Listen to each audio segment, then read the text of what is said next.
to In Focus with Ejaz Heather. Following a story in the U.S. newspaper, the New York Times, officials in Pakistan have also begun confirming a secret visit to Islamabad of CIA Director William Burns. The Times had claimed that Burns had secretly visited Islamabad and met Army Chief Qamar Bajwa and DGI Faz Hamid to explore the possibility of counterterrorism cooperation between the two sides. Basically, the U.S. is looking for bases. The Afghan Taliban have already put regional countries on notice, warning against providing bases to the U.S. intelligence and military assets. The CIA needs bases to gather intelligence on Afghanistan and execute counterterrorism strikes after the completion of troop withdrawal from that country. U.S. National Security Advisor Jake Sullivan, in response to a question about the U.S. seeking a drone base in Pakistan, said, and I'm quoting from what he said, "We've had constructive discussions in the military, intelligence, and diplomatic channels with Pakistan about the future of America's capabilities to ensure that Afghanistan never again becomes a base from which Al-Qaeda rises or any other terrorist group can attack the United States," unquote. To discuss this further, I'm joined by Zahid, journalist and author most recently of No Win War, the paradox of U.S.-Pakistan relations in Afghanistan's shadow. Zahid, thank you so much. It's going back to the time when I believe you broke the story of the Shamsi Air Base, after which there was a lot of discussion about the secret use of Pakistani bases by the United States. So give me a sense of what kind of discussion is happening now, and whether it would be in the interest of Pakistan to actually grant bases to the United States. Yes, as you know, the whole exit plan of United States has been as chaotic as its invasion of Afghanistan. At that time, they did not have clear strategy, and same is here. They decided to leave, and they are leaving, and now they are thinking about actually what to do next if Afghanistan fell into the hands of Taliban and actually some transnational militant groups able to get ground there. So what to do about that? I think probably they're still actually searching for a strategy. They are not very clear about what to do. And I think probably what they need at this point of time, as they're thinking in Washington, is that they have to have some kind of counter-terrorism cooperation with the neighboring countries and the surrounding countries. And I think for that they need some kind of access to facilities, base facilities, and that's what actually they have been talking about. It will be very difficult for Pakistan to accept anything like this, because what we have seen in the past, that was a totally different situation, 2001, and still actually that the Shamsi, as you mentioned about it, has become a very controversial issue, although Pakistan had kept denying. I remember doing this story way back in 2009, and at that point actually they completely denied that there are any base facilities given to American CIA in Shamsi. But later on, 2011, when Pakistan and the United States, the relationship had gone down, and Pakistan announced that they were closing down Shamsi at that point. That means actually it has been working. And I think probably at a given situation, it will be much more difficult for Pakistan to have give this kind of access to Americans, particularly as you have just mentioned about the Taliban has already strongly reacted to this. And obviously Pakistan would get much deeper involved in this quandary. And I think that's one thing Pakistan should not do. Yes, Pakistan should cooperate with the United States. Both countries have convergence of interest in having peace in Afghanistan, but not beyond that. I think probably any base facility will create more problem for Pakistan and the region. Right. Now, the problem with the U.S. is that obviously they cannot base their assets in Iran, clearly. As far as the stands are concerned, I don't think President Putin will be really much interested in or in favor of U.S. intelligence and military assets in any of the stands. And if Pakistan, as you know, as we are told officially that Pakistan does not have any appetite for this kind of cooperation, then the only country that remains is likely to be India. I mean, they already have these agreements with the United States. Do you think that is a possibility? And I think we'll be willing to provide that kind of cooperation.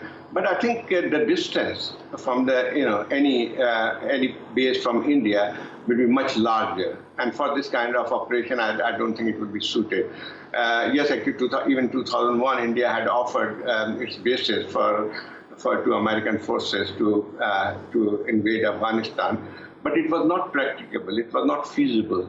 And I think probably the closest country is Tajikistan and some other Central Asian nations. But I don't think that Russia would be very happy if these countries provide any kind of facility to the United States. So I think this is a kind of quite a lot of quandary for America at this point of time. They will be desperate for some kind of access. And I think probably, let's see, actually, they might also use some other tactics against Pakistan, like arm twisting and other stuff, a carrot and stick policy. But I think Pakistan at this point of time is prepared to take a stand on that. Okay, now, if the U.S. were to offer a very pleasant quid pro quo, I mean, there are areas where we certainly want the United States to be helping us. There's FATF, for instance. There's further access to the U.S. markets. Of course, the fact that the foreign military financing aspect, which the Congress had denied last time when we were trying to get the F-16. So, I mean, in theory, there is a possibility that if the United States is really stuck, that it might just further sweeten the deal or try to sweeten the deal. Okay, it does. You just mentioned, I think probably I'm happy that you mentioned about the market access. But if you remember, going back in 2001, 2002, that was the time when America needed Pakistan much more, and it was willing to do everything. During one of the meetings with President Bush, Musharraf said exactly the same thing, that I don't want anything else but market access. And even then, actually, President Bush actually was very friendly relations with General Musharraf, and at that time, Pakistan's relations with the United States were very good. But still, actually, America did not give market access for its domestic reason. There is a domestic reason for that. It's nothing to do with the strategic reason. It's just domestic because that would have actually affected America's industry. And that was the reason. And I don't think America will and Pakistan has been repeating this from the last 2 decades, I suppose. But it has never happened. And I think it's not going to happen again. The other thing is that one thing to understand that American aid to Pakistan, particularly the military aid, and there's little trickle of civilian aid, but it's not much. And Pakistan has survived without that. And I think probably we have also seen from 1990s when Pakistan was the most sanctioned country. And Pakistan did survive without that. So I think probably that will not be an issue.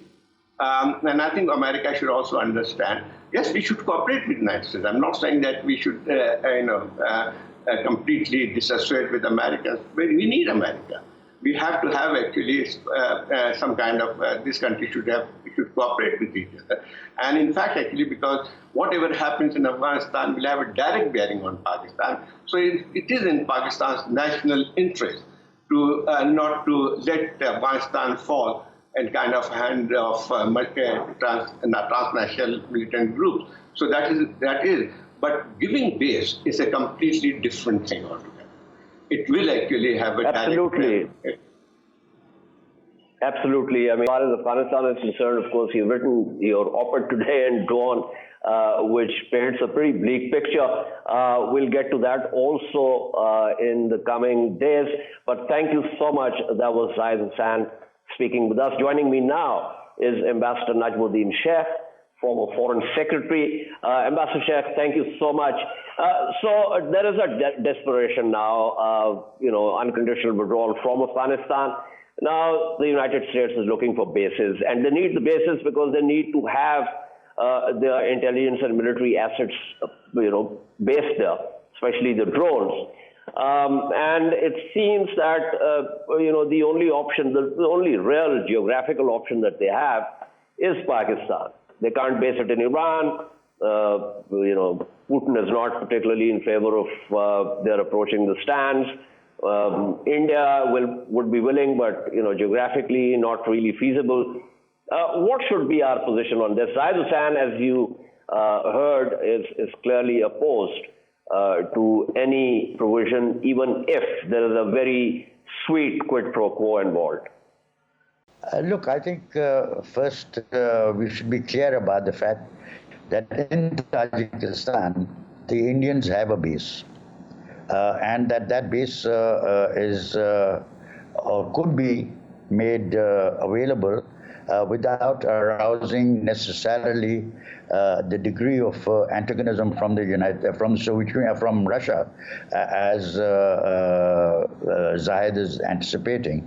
But I think that right now the important thing is really that they are trying to plan for something that doesn't necessarily require them to be based in the region in the fashion that we are talking about.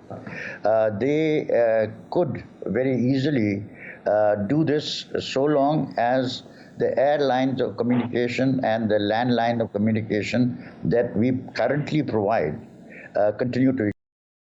These will continue to exist, by my reckoning, only until the withdrawal is complete. Now, the withdrawal is, they say, more than 50% has been completed, but the last people to leave may be perhaps only around September 11th, because right now they are sending more troops into Afghanistan so as to cover what they call the retrograde equipment movement, etc., etc.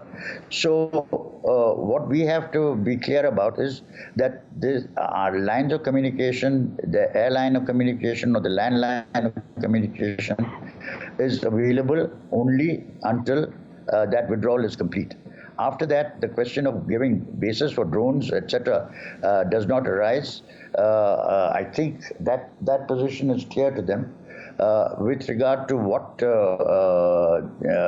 would be our position, I think, frankly, I've said this before and I'll say it again, that right now what we need to do is to complete the fencing of our border with Afghanistan, try and promote as far as possible reconciliation, but recognize that given the divisions within Afghanistan, I'm talking about within Afghanistan, not prompted by the U.S. presence or anything else, but the divisions within Afghanistan are such that you will have a civil war situation, and it is not a situation that is going to be overcome by Zabiullah Mujahid. Gave an interview right now which appeared in Foreign Policy, which seemed to suggest that they are very unhappy that the Americans are not keeping up with what they had promised to do, but that they will be able to work out the creation of the Islamic Emirates, which is their goal, and that they have a plan that he is not prepared to disclose at this time, but which seems to include contacts with all Afghan parties and a question of persuading them. Now, that too is as a precedent. In '96, they controlled much of Afghanistan, but this process started in '94, and the slogan of that time was that go down the path of all the local warlords, the fiefdoms that exist, and offer them dollars in one hand and the Holy Quran in the other hand, and that is how they were able to move up to Kabul and leave Hikmat totally isolated. They will probably attempt something of that nature, and if they do, they will have to contend with the fact that at that time And so too, on this particular occasion, they will leave these local fiefdoms with their arms and ammunition, etc., intact, and will just ask them to accept the overseeing by the Taliban. Whether this is going to work in the change situation in Afghanistan, I do not know. I don't think it will. I think that the divisions, the ethnic divisions within Afghanistan are such that you have a major problem with a 42% Pakhtun population, which is perhaps divided between supporters of the Taliban and the supporters of the gains that have been made during the last 20 years. Now, this is a questionable fact, but nevertheless, this is what is being projected. The Tajiks will be opposed, and they are 31% of the population. The Hazaras, or 9% of the population, will be opposed. The Uzbeks will be opposed because each one of them has a history with the Taliban, which may suggest that they will be victims of revenge on the one hand, and if that revenge is not taken, even then they will lose the local influence there that they have when the Taliban are on the march. So, frankly, at this particular point, I do not see peace coming to Afghanistan very easily, and I fear that there will be a civil war situation there. And for us, I think that perhaps the best thing would be to get out, to fence our border, and to stay as far away as possible, while encouraging in every way that we can a mediated solution in Afghanistan. But we must also remember that right says that there is no quetta shooting. All our leaders are in Afghanistan and will negotiate. If that is so, that is very good from our point of view, because we would much rather that any negotiations that continue between the Afghan parties should be conducted from Afghan soil rather than from Pakistan soil.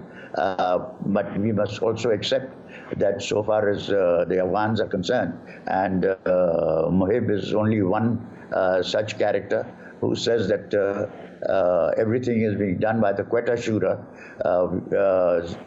Zabiullah has denied this. Zabiullah has said that our leaders are in Afghanistan and will be doing their negotiations in Afghanistan.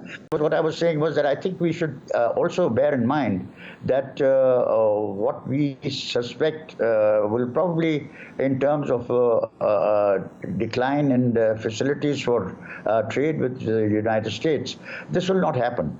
I think the United States also values the fact that for stability in South Asia, Pakistan's economic growth must be helped, not hindered. And therefore, I think that any growth exports to America will not be hindered or I was basically referring to connectivity, overland connectivity to Central Asia through Afghanistan.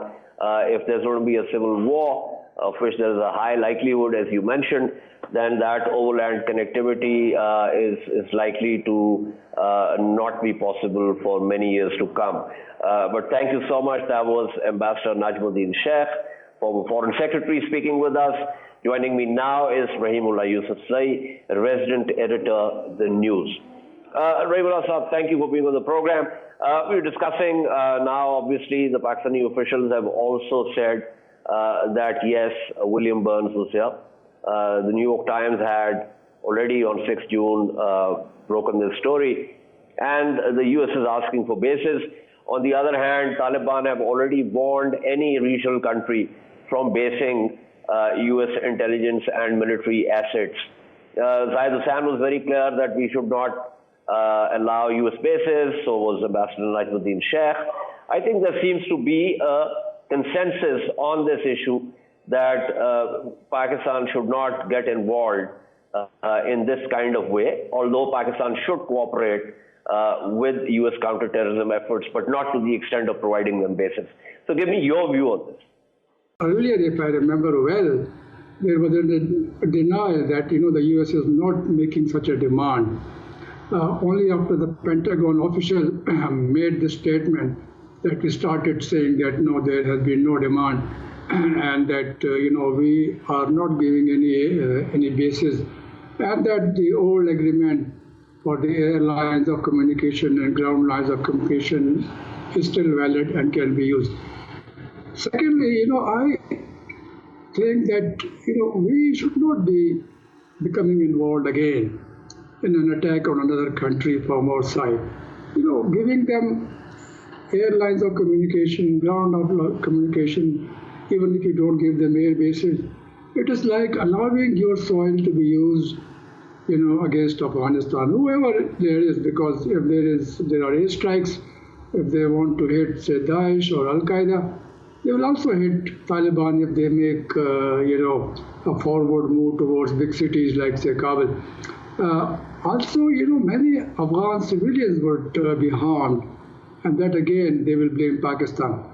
So why do we get involved in another war, which has been so difficult for us and so damaging for our reputation?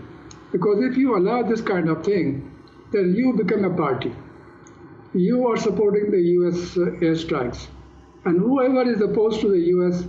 will turn against you, not only in Afghanistan, but also in Pakistan and elsewhere. So I am unable to understand why are we even discussing it. I think we should be discussing a review of the previous agreement of 2001. This should go to the parliament. If the government, if the military, they are under pressure, the easiest way is to take this to the parliament, as we did in the case of Saudi pressure, UAE pressure regarding sending our troops to fight in Yemen, along with the Saudis and others.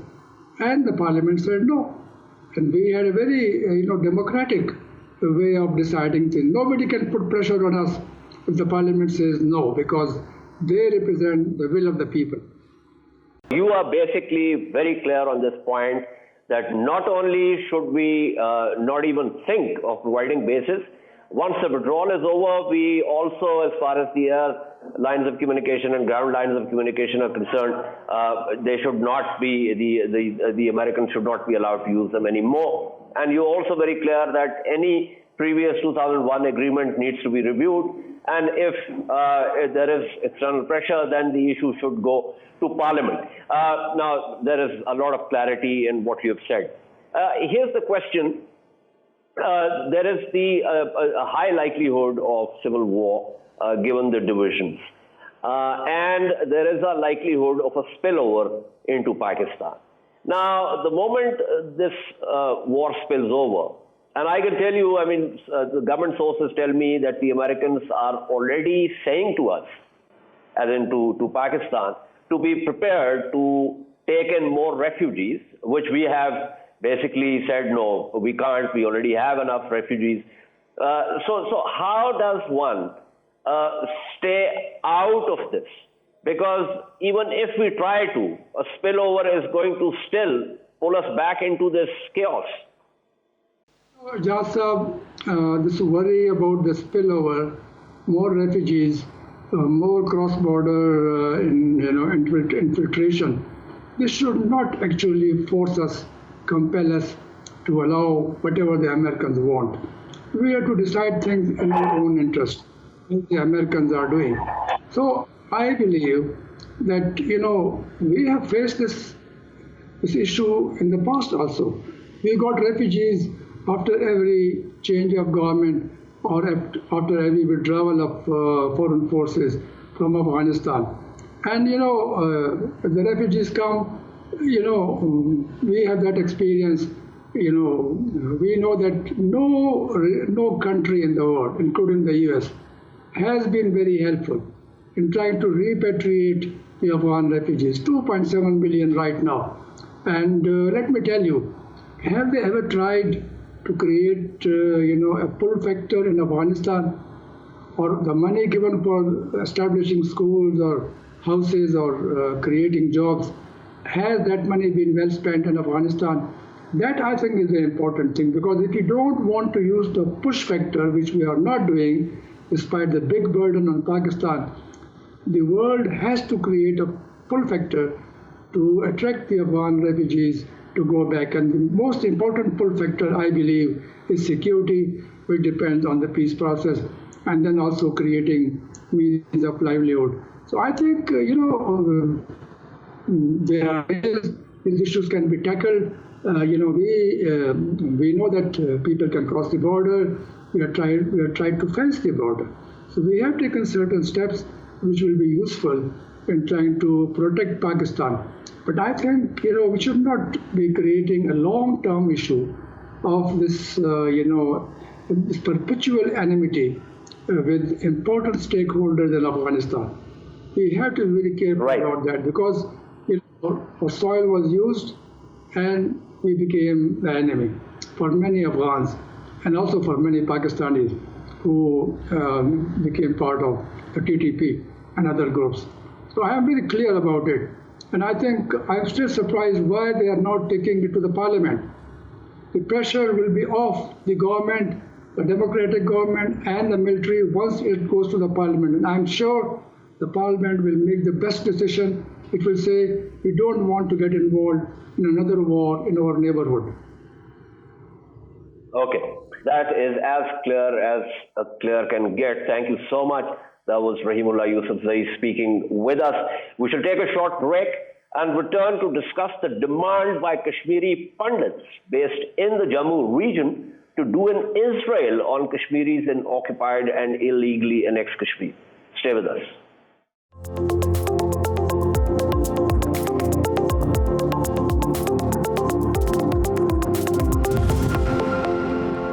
Welcome back to In Focus. A day after a Kashmiri Pandit councillor, Rakesh Pandit, was killed by freedom fighters in South Kashmir's Tral area, Kashmiri Pandit leaders and activists based in Jammu have called for an end to the political process in Kashmir and demanded that India do the Israel on Kashmiris. These comments were made during a virtual condolence meeting held last Thursday.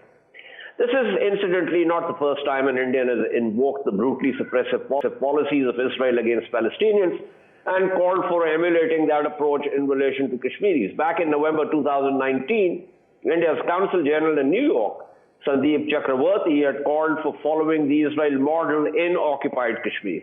He was interacting with the Kashmiri Hindu diaspora in New York.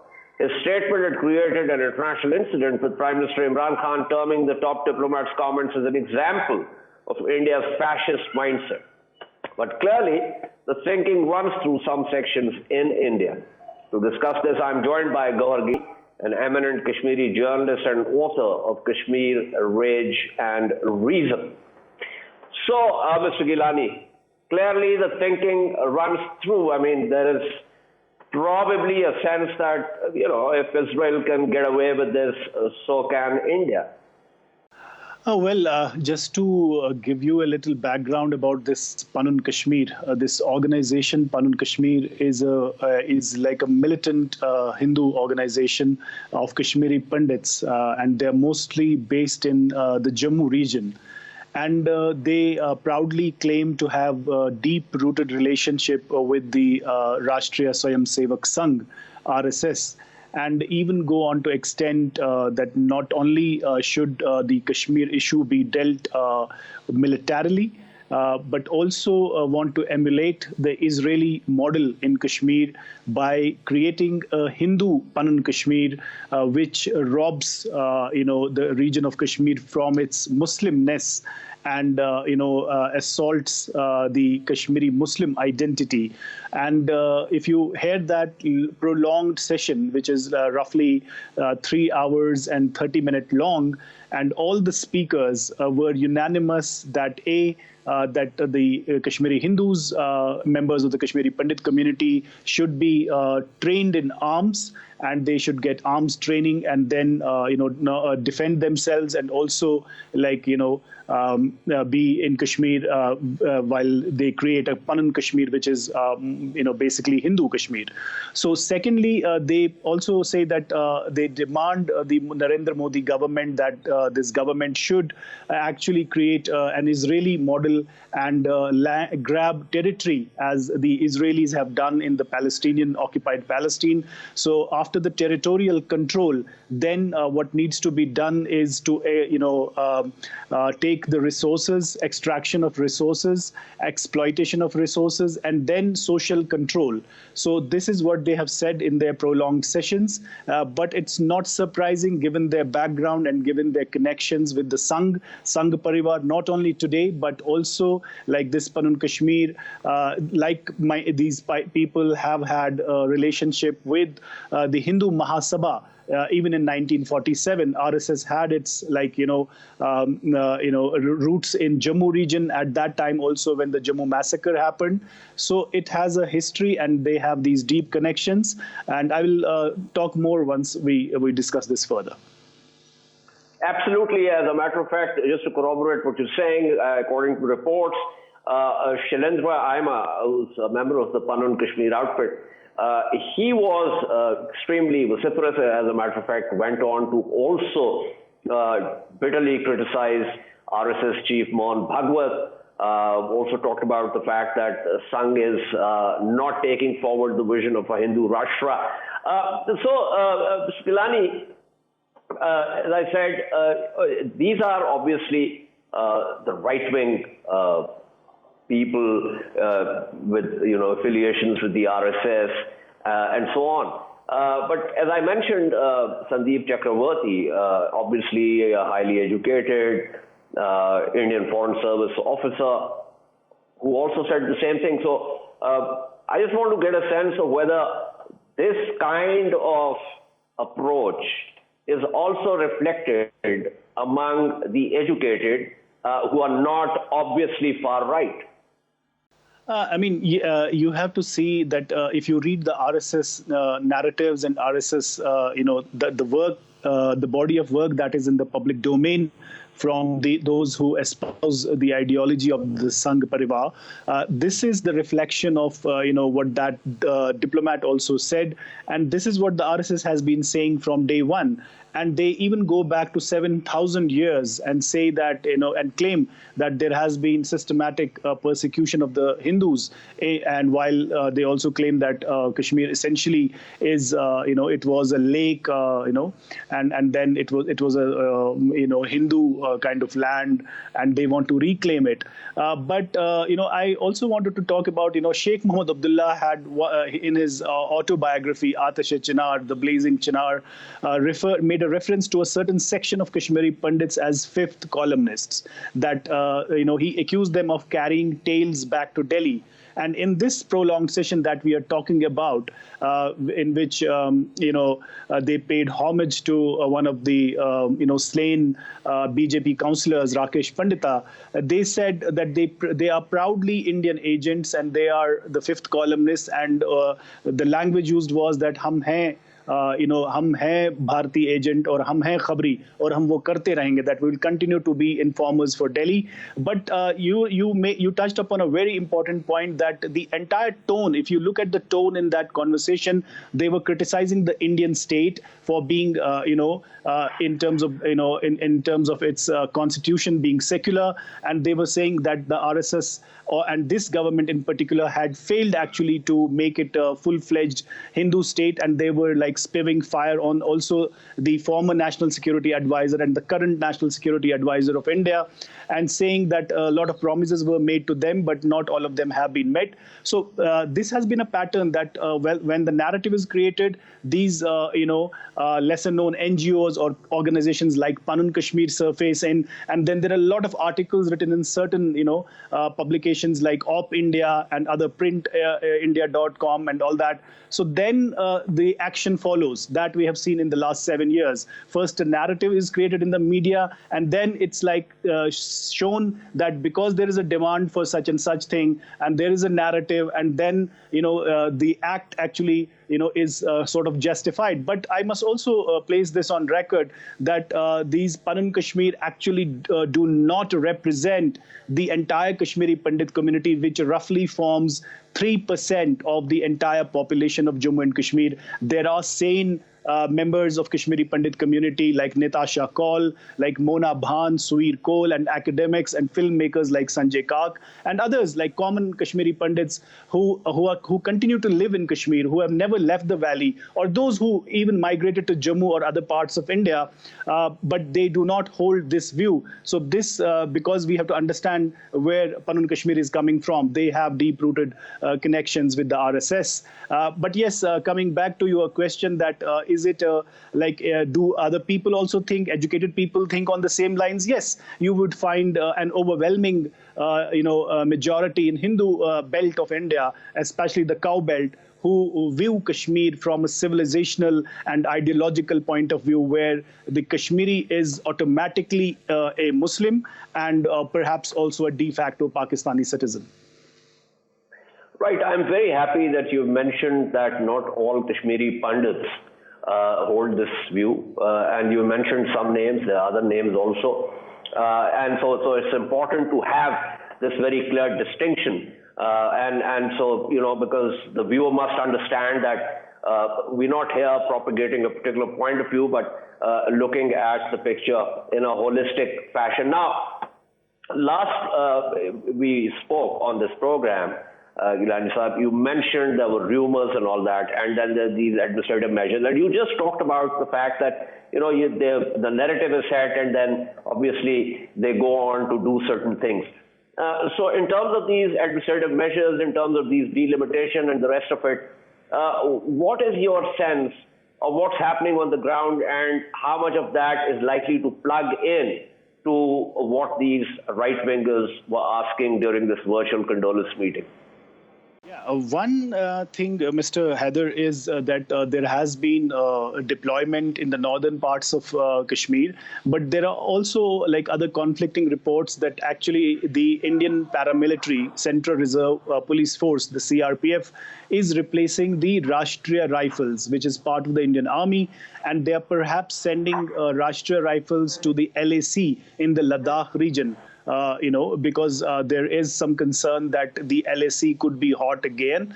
And second, about the delimitation, they want to, increase the number of seats in Jammu to take away the political centrality from the Kashmir Valley. And there have been statements made by the unionist pro-India political groups like the National Conference and the PDP, and they have made some statements to this effect that they are not per se against the delimitation, but it should be based on population ratio. If it's based on population ratio, then it should be at par, then the seats should all automatically increase in the Kashmir Valley as well. And perhaps the PAGD, People's Alliance for Gupkar Declaration, there are some reports which I'm not sure whether they are, we can fully trust them, that the PAGD is supposed to meet today somewhere at 5 p.m. Indian Standard Time. And they are going to discuss some of the rumors that have been doing rounds and the speculations that are rife. One of them being that Jammu could be carved out as a separate union territory, and or a couple of districts from Kashmir Valley going to the Jammu division. But I doubt that personally, because then if you add 20 lakh population further to a district where there is 35% population of the Hindus, so you wouldn't want to change the demography, and make it more Muslim. So I doubt that is going to happen. Thank you so much for your insights as always. That was Gowhar Geelani. This is all from In Focus this week. We shall see you next Monday at the same time. Keep following our latest updates on social media at Indus.news. Good night and goodbye.